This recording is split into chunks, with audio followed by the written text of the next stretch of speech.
Hello, animal advocates. Welcome to another inspiring episode of the Rising Lioness, where we explore the important topic of pet adoption and the forces reshaping it.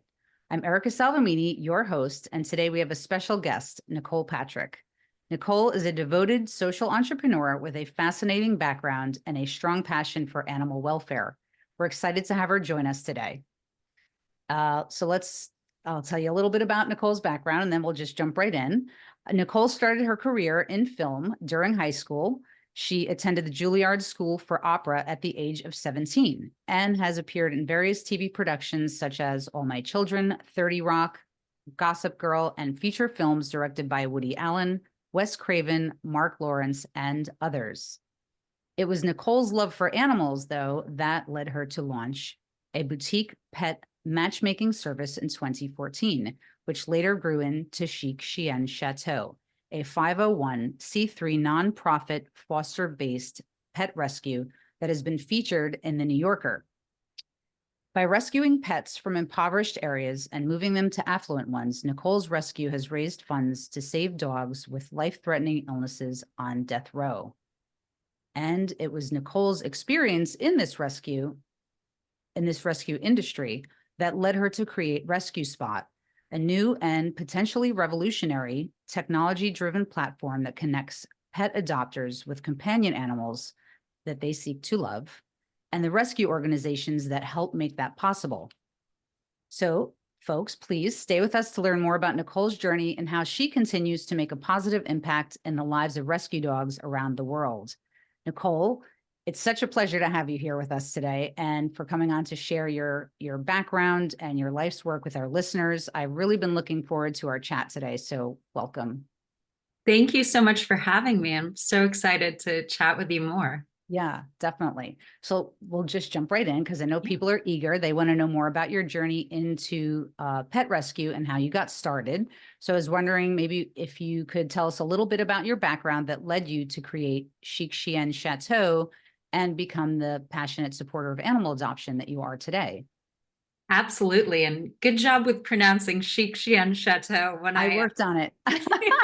When I first named the little matchmaking service Chic Chien Chateau, I didn't realize that I would have to be spelling it out to people on the phone all the time and how difficult that would be. So very good job. Thank you. Yeah, so I, growing up, always loved animals. I became a vegetarian when I was 5 and a vegan when I was like 13. Wow. And I always wanted to work with animals. I thought I wanted to be a vet. And then because my family was in the film business, I started acting at a pretty young age, and singing.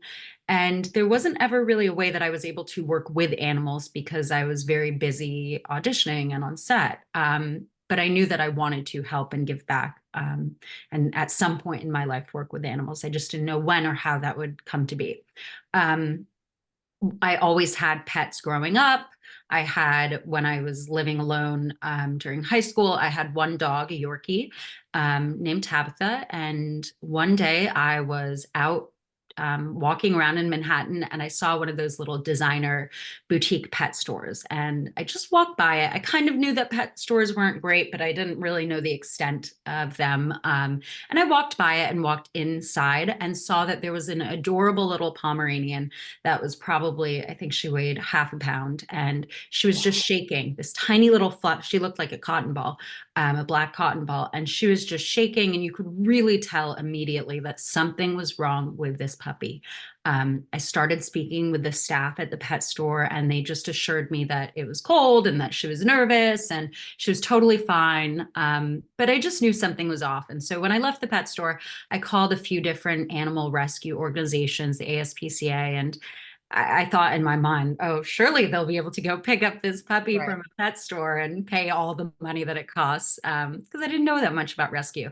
And everyone sort of just laughed in my face and just said, okay, good luck, lady. Like, we Right. can't help you with this. We have so much other rescuing on our plate already, especially to go pay money in a pet store. So I kept going back to the pet store, hoping she would get purchased by somebody, and she just was there, and she was clearly declining in her health very rapidly. I knew that I had to do something. I already had a pet, so I couldn't tell my parents that at 16, 17, I was getting another pet. So I put together the funds to buy her. I immediately brought her to the animal hospital. She ended up spending about 2 months in the ICU there, having to be hand fed like every few hours, or she would have hypoglycemic attacks. And luckily, she was able to survive this. And she's now 17 and a half years old and living a very happy, healthy life. Tribeca, the Pomeranian. But this totally, it was a very sweet story. But it really changed the trajectory of my life because I just started doing deep dives into why this pet would have been so sick. And the vets told me about puppy mills, and my whole life view sort of changed. And all of a sudden, the world of puppy mills just became everything that I was seeing and reading about and trying to campaign against. And so I realized that it was the perfect way for me to start a matchmaking service where I could give back to animals like I wanted to and do it on my schedule, and also try and teach the world about the horrors of puppy mills and backyard breeders while also getting adoptable pets adopted. So I started Chic Shan Chateau, and what I did was essentially try and convince people that instead of going to a pet store or one of those shishi designer breeders, that I would find somebody a similar pet for adoption somewhere in America. So that name is a little bit tongue in cheek then, I guess. Right? Exactly. Yeah.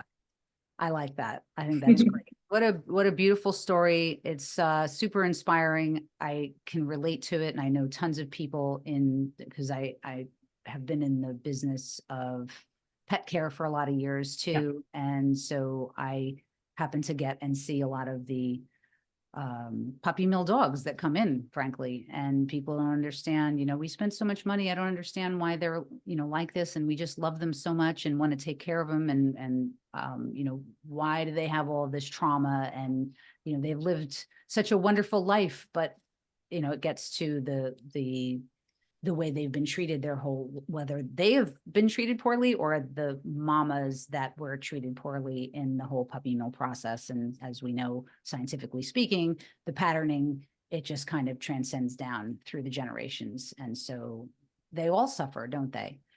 And absolutely. And health-wise too, they're so inbred that these poor dogs don't have a chance. No. And a lot of them, yeah, they don't make it. And they still put them out there in these cages and wait for these also, unfortunately unsuspecting people who just want to take a baby home to love and take care of. And now they get saddled with these huge vet bills, which, for some people they can afford it. For some people, most people, they can't. But it's not even a matter of that, because a lot of them don't even survive or don't have the quality of life to live a life that's worth living. Exactly. Because they're so sick. So yeah, I applaud you for your work. But I know it sounds like it just wasn't even a case of where you had to think about it. You just had to do it. It was like part of your mission in life. So that's awesome. I can relate to that. So let me ask you an interesting question, which I'm sure a lot of people are wondering. I know I was when I first heard about your story and who you were. When this transformation, a personal life transformation, going from actress, and I believe you come from a long line of actors and actresses, and so, and then you move into, I'm going to be a social entrepreneur, and it wasn't something you were thinking about. It's just something that was driven, heart-led for you. What was that like for you? Making that change, was that challenging, interesting? I'm sure it was, all of those things. It definitely was, to say the least. It was a slow transformation, and it was really one of those things that were just like, that was just the universe pushing me in a direction. When I started Chic Shan Chateau and it was just a matchmaking service, I was still acting a lot. I was still auditioning all the time. And the matchmaking service didn't actually end up being very successful. I really ended up like sending thousands of applications all the time to different rescues and shelters, and then just not hearing back, which we'll get into later, is kind of what informed Rescue Spot, the company that I have today. But I was working with Chic Shan Chateau. I started volunteering a little bit with rescues as I was starting to toy with the idea of giving up acting and really working with animals full time. a project that I had worked on for many years. One year just totally fell through, and I was just so burnt out and tired of being in film and just, putting my soul out there over and over and over and over again, and living the traditional life of an actor where you're just constantly getting rejections. And for this particular project, it was something that I had produced. I had sold it to the network. I had done everything myself. And so it was a pretty hard blow when then it just fell apart. And I said, I have to do something different. And it was one of those moments where you're like standing on a cliff and you think, okay, I can jump and maybe I'll fly, or maybe this is just going to be a terrible mistake and I'm just going to, throw my past 15 years of work and career out the window for nothing. But I decided to move out of Manhattan, out of Soho, get rid of my apartment, put everything in storage, and move to Africa for about 4 months and live in a tent, to volunteer with cheetahs and lions and leopards and all sorts of big cats and wild animals in Namibia. And it was my time there really cemented the fact that I'm meant to work with animals. It was the first time in my life, because I started acting at such a young age, where I was able to just wake up and not feel any anxiousness, or not feel, like an Energizer bunny just trying to make it to the next job and next job and next job. I was able to just wake up and be completely at peace with myself. And also, mind you, I was living in a tent with no electricity, waking up at like 5 a.m, working nonstop until at least like 8 or 9 p.m. It was extremely difficult, Physically emotionally taxing. exhausting, and like taxing work, and also very physical work. But I was just the happiest that I'd ever been. And so that really was a major point in my transition where I thought, okay, this is the right fit. Yeah. And so when I got back to the States, I decided that I was thinking about moving to Africa full time and just living on the sanctuary. But I decided that, I had to get back to my dogs in New York. And that's when I really started taking Chic Chien Chateau a lot more seriously and created it into a foster-based rescue. I first worked at other rescue organizations and just found out the way that they really work, and worked my way up in different positions. And eventually I was offered to take over a massive rescue in New York. And I decided, you know what, let me take this charity that I've already got set up and make it all my own. That's amazing.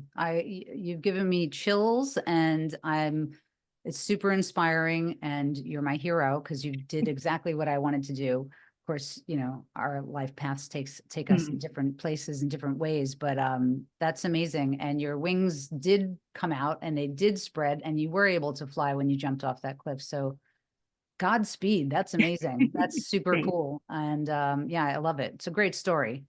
And it's not just a story. It's what's it's what's real for you, and you're making a difference in the world. So that brings me to, social responsibility for people, for the world, for where we are, what's happening in the world. And that's a big part of what this show is about, and talking about that. And so I wanted to discuss with you, the social responsibility that we have, which I know is, near and dear to your heart as well, which is why you're doing what you're doing. And so, specifically in terms of pet adoption versus buying from stores and breeders. And I was wondering if you could share some of your creative strategies that you found effective in helping to promote pet adoption. Absolutely. With my company today, Rescue Spot, we really focus on trying to not just be a software and technology platform, but really to also be a community for rescues and shelters and help them get the word out there, because so many of these rescues and shelters are so bogged down with their just day-to-day operations that they don't have the time to advertise pet adoption and to spread the word. So we really try and take that responsibility and fulfill it for them. And the great thing about today is that we live in the age of technology where really anybody can have, even if they only have a few followers online, they can have a real difference in what they put out there into the world, onto the internet. And so one of the biggest things that I found has really been helpful for people who want to spread the word about pet adoption and pet rescue is by just becoming a social justice warrior for pet adoption on your social media. Nice. So many people come to me and they say, oh, well, I only have 100 followers, or I only have 50 followers. And those are the people who can make the biggest difference, because the people that follow them are really following them. Right. They probably know them personally. They probably trust whoever is posting these posts pretty well, because they have a one-on-one relationship with them. And so if my neighbor, who I've known my whole life, is all of a sudden talking about pet rescue, I'm going to sit up and pay attention to it. So I would say that is one of the best ways to get the word out there, to get attention onto the cause. With Rescue Spot, we are really focusing on social media. We have micro and macro influencers, and then we also have our main influencers who have millions of followers, and they just sing the word about pet adoption all the time. One of the great things that we do, and that really anyone can do if from home, if they just align themselves with a rescue near them, is we have our influencers take videos of the adoptable pets that are on Rescue Spot, and every single week they post Rescue Spot adoptable pets of the week that the influencer chooses. They get video footage from the rescue, and then they post that out to their followers. And it's helped get so many pets adopted, fostered. It's helped get tons of donations for the rescues and shelters that we work with. And it's a really cool way for people to get involved from their couch, essentially, to do what I wanted to do when I was acting, but these resources weren't out there. People also, another really cool thing that I see people do is have rescues and shelters come to their office place or to their gym, or just any sewing circles that people might have, and bring their adoptable pets, and everyone pays like $10 for the pets to come that day. The donations all go to the rescue, and then people get to play with puppies, which is Phenomenal. an amazing thing to do. Sure. Lowers your blood pressure. If you're having a Yep, crappy day at work, now all of a sudden you're smiling, everything's great. You can get through another day. And, exactly. this makes it, that can make a whole difference in the world for these animals, but also for humans, which is why, it gets to why we love our pets so much. Our animals are, our furry BFFs. They are healing. They heal us. We heal them. And what a wonderful way to give back. These are phenomenal ideas. I love it. I think it's super great. And if anybody wants to become a evangelist for Adopt Don't Shop, can they just reach out to you via your Instagram? Absolutely. Yeah, they can reach out on the Rescue Spot Instagram, and that's rescue_spot, at rescue_spot. They can also go to rescuespot.com and just click contact us, but we can definitely help anyone if they want to become an ambassador for Rescue Spot. We have a ton of people who are starting to do that. I love that. That's great. I'm going to start selling that every day, everywhere I go, to all of my pet people as well. So thank you. That's great. So, I wanted to talk a little bit about the technology-driven platform that Rescue Spot is. And it's connecting pet adopters with rescue organizations and their ideal companion animals, which is phenomenal. And I did say that this has the potential to revolutionize the adoption process, which I do believe after learning quite a bit about the background, which we'll get into the details in a little while, because I know that people are going to want to hear about it. It's fascinating. But I wanted to ask you if you want to share what your approach was and how you actually built this technology and the process that you went through, if you want to walk through that a little bit, just because it's fascinating, I think. Absolutely. Looking back on it now, I'm able to see how all of these different things that happened in my life, that maybe they were frustrating at the time that they happened, they were really happening for a reason, because they led me, to where I am today. Like I said, I started Chic Chien Chateau as a matchmaking service. It didn't really work out. I was just filling out tons of applications for pets. I was never hearing back from the rescues. If I did hear back, the pet had been adopted like months before, and the rescue just didn't have time to update the website or Pet Finder or Adopt a Pet. And what I found was that people were getting frustrated, giving up, and going to a breeder or a pet store instead. And I understand that. I understand, like you said, just wanting to love something and feeling so frustrated because you know that you have good love to give, and you know that there are adoptable pets out there, but you can't seem to get one. And so it was very frustrating. Eventually, of course, I moved I moved Chic-Shan Chateau into becoming an actual foster-based rescue where we had pets of our own.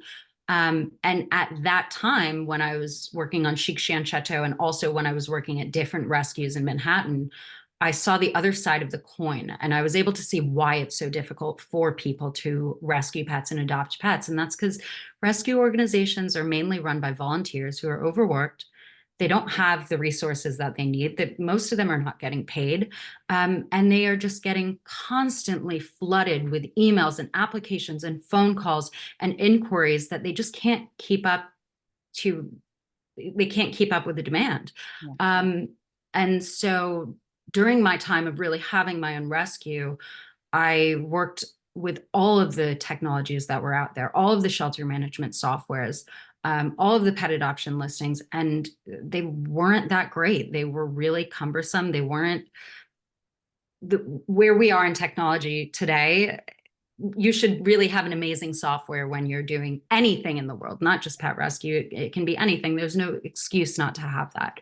And the softwares that I was using were just really outdated, like something from the late 90s, early 2000s, like really, really bad. And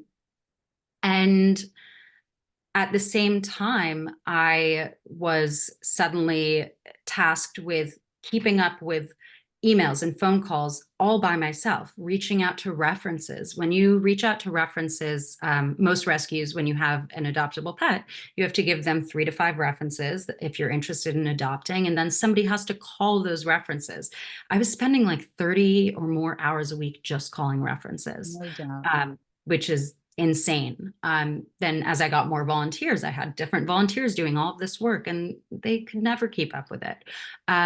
So during COVID, like many other rescuers, we had to shut our rescue down because most of our rescue pets came from the South, and we weren't able to get them on transport trucks to New York because the transports, were all not running. And so I just got to thinking, and I thought, what else can I do that will make a difference in animals' lives, but will help me? What can I do right now as the rescue isn't working and isn't running that will actually give back and help animals? And at the same time, I was so frustrated with the process. So I thought there must be something here that I can do. And so I came up with a little outline of what I would like my perfect pet adoption experience to look like. And, what is that? Okay, well, it's not having to fill out all these different applications, just filling out one application. It's being able to instantly talk with the rescues and not have to try and track down their email or phone call, being able to just chat with them, being able to see if my application's been opened, being able to sign paperwork from one end. And so I went through that process as an adopter in my head, and then also as a rescue organization, not having to call references. What would those steps look like in a perfect world if adoption was really simple and seamless? And so I took all of those steps and I just put it into basically a wireframe. I just drew out every single page of what a website would look like in my terrible drawings. And just brought it to people and was able to get the initial funding for it. And then from there, it was off to the races, and we hired developers and just got the ball rolling. That's incredible. Idea to action, making it Yeah. happen. And I can appreciate all that you're talking about because I've only adopted animals my whole life. It's just what we always did. I was born into a family that there were, mutts and feral cats that we adopted. Everybody always said, "Oh, bring them over to the Salveminis. They always take them in." And I now, as a 50-something-year-old woman with, older teenage boys, and we were just trying to adopt a little dog, and we've come across. I'd always gone to shelters, but it's not like that anymore. Yeah. And so you go through these rescue agencies, and I've hit a lot of those roadblocks and bottlenecks that you're talking about. And so speaking with you brings understanding of why that is, and can help people, listening understand why that is, and help maybe bring them to your platform, number one, and number two, hopefully show them that there is another way. Because I've had a lot of my clients in the pet spa that I've had all these years, they started out going through the process and hit all those frustrations that you spoke about. And they end up coming in with the dog that they bought or the cat that they bought. Yeah. And it's, again, it goes back to they want to do the right thing. People, I think, inherently are good and they want to do the right thing. But when you hit all of these roadblocks, it's just, what are you going to do? So this is great. What you're describing and laying out is wonderful. It's, it sounds like you're addressing all the major bottlenecks within the adoption process. So it sounds like maybe it's eliminating. The other big thing was having to fill out an application every time you go to adopt another, put in an application for this pet that, because it's a numbers game, right? So you have to put in 10 applications to hopefully get a call back for maybe one pet. Yeah. If you're lucky. And then maybe not even get close to adopting it. But it sounds like, this makes it a lot easier and takes away a lot of that work for the agencies, frustrations for the people. Is that accurate? Absolutely. That's our main goal, is to simplify everything, streamline everything, and also to standardize everything for the rescues and for adopters. Well, that's amazing, because then it sounds to me like rescue agencies should jump on board with you, because it's only going to help them streamline their process, take away a lot of their workload, eliminate their frustration. And I'm sure they want to do the right thing by the pets and by the people. That's why they originally got into this work in the first place. So it would behoove them to kind of get involved, I would think, and reach out to you as well. So it's great. Yeah, this is phenomenal. Thank you for sharing everything that you did. What a mind you have. I'm highly impressed. So Nicole, Sheekshian's foster-based approach, you said it kind of fell by the wayside, but I wanted to talk a little bit about the foster world, really, because when we're discussing how fostering plays a vital role in discovering a dog's real nature and finding them their forever homes, especially for those facing difficult situations. How important is that for foster parents, foster homes to address that? Did that come up a lot for you? Like being able to, I guess, rehabilitate or work with these dogs, these pets that have had trouble, and maybe that's why they weren't getting adopted. So they keep getting, put back into the system. What are your thoughts, or what is your experience in how to help those dogs? Yeah. Fostering, I mean, is really, I think, on its way to becoming the cornerstone of pet adoption and rescue. I see so many shelters and rescues that have brick and mortar locations starting to move into foster-based rescues and become foster-based rescues, because when a pet, and it doesn't matter if it is a puppy, if it's an older dog, if it's a middle-aged dog or cat, when a pet goes into a shelter and they're sitting in a cage, inherently they're going to shut down. That could be shutting down. The shutting down could look many different ways. It could be the pet just being depressed. It could be the pet being aggressive. It could be the pet being extremely hyper and just, running around like a chicken with its head cut off. It could really be some malfunction. Exactly. It is a very stressful environment just being in a cage to start with 24/7.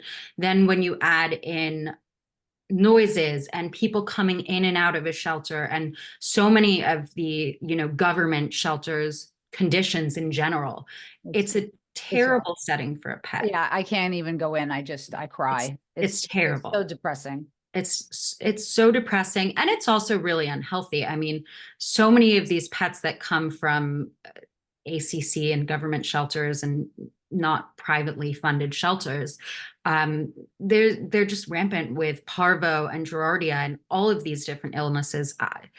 Anytime that I would pull a dog from a shelter like that, I would set aside money immediately for the parvo treatment, because I knew that 9 times out of 10 it was going to come to me with some sort of an illness.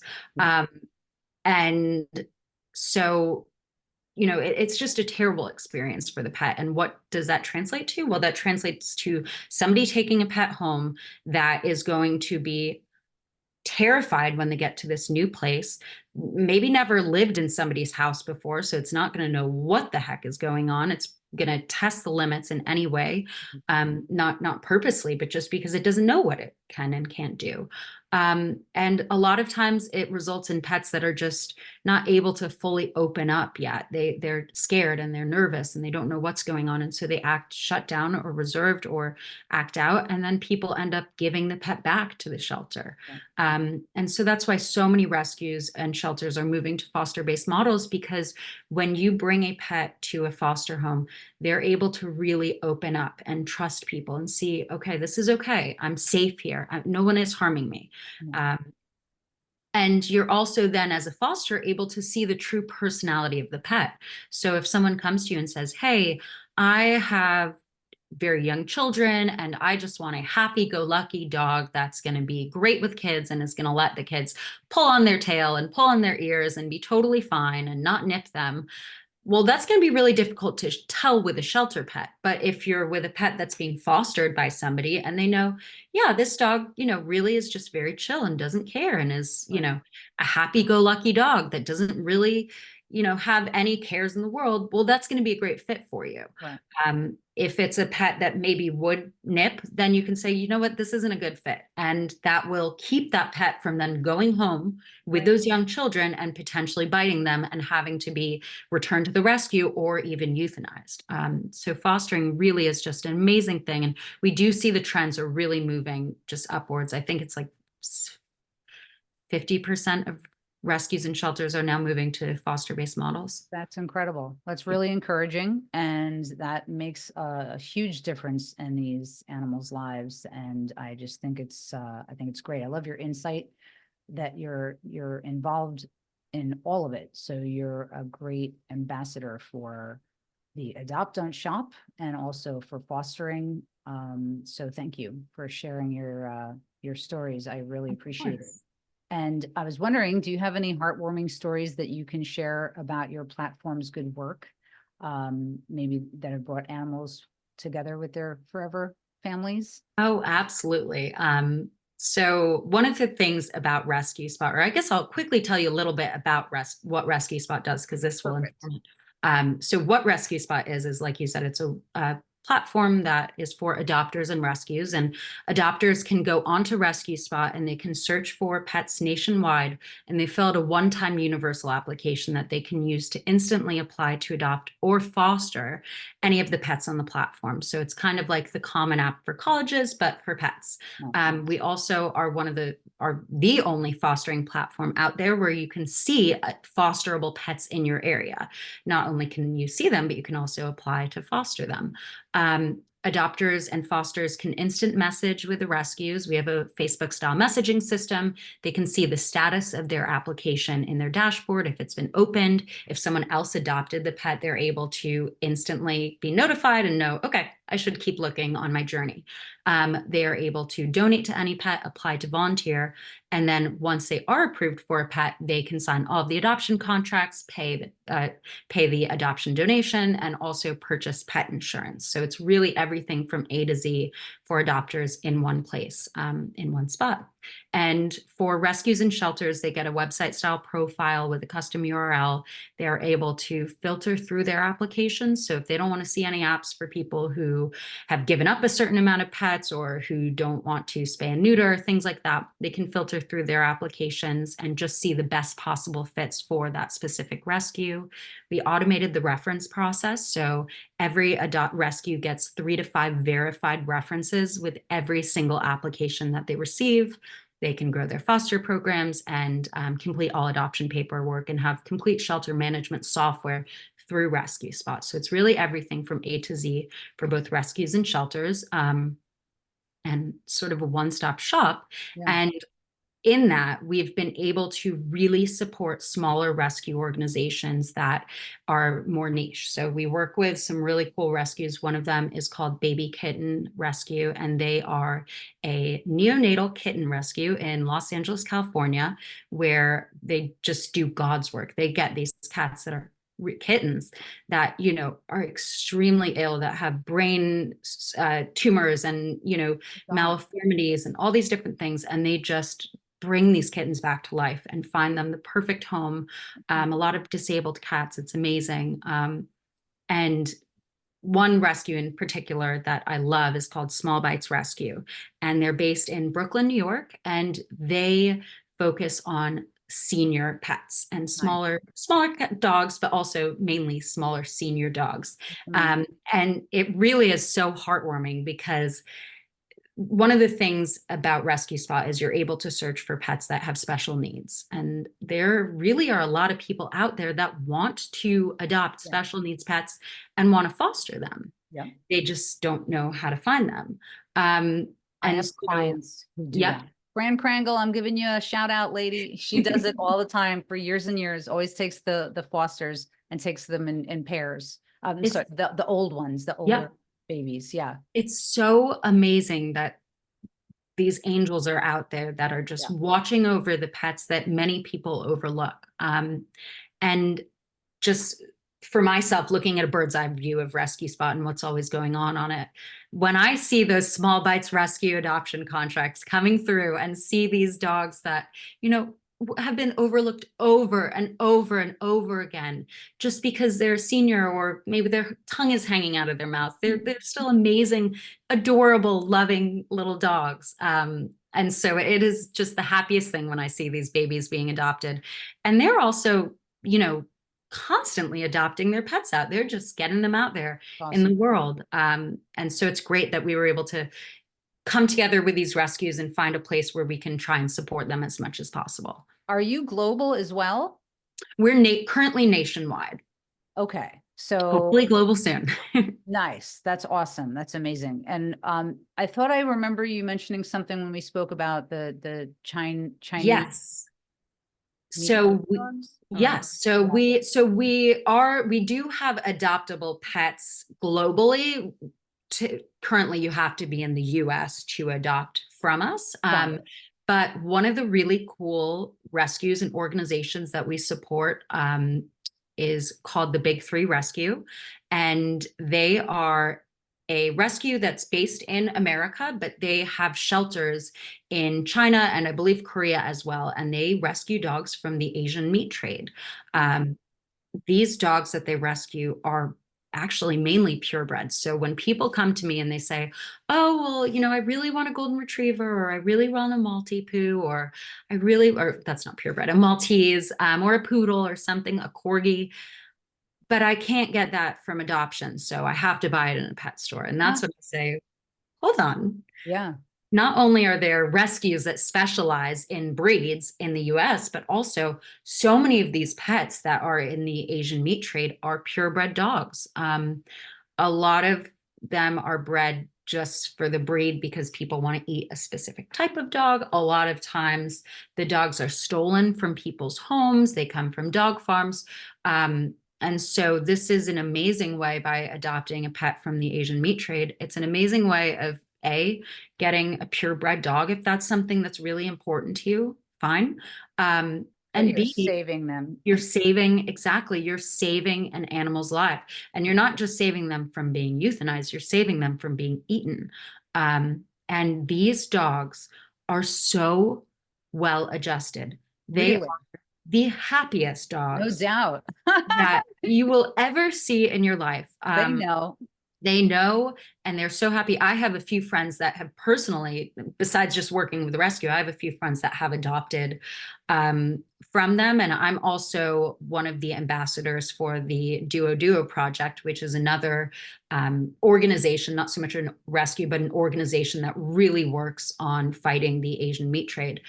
So I've been exposed to a lot of these pets once they're adopted, and they are just so happy and just ecstatic to be saved and safe and in somebody's home.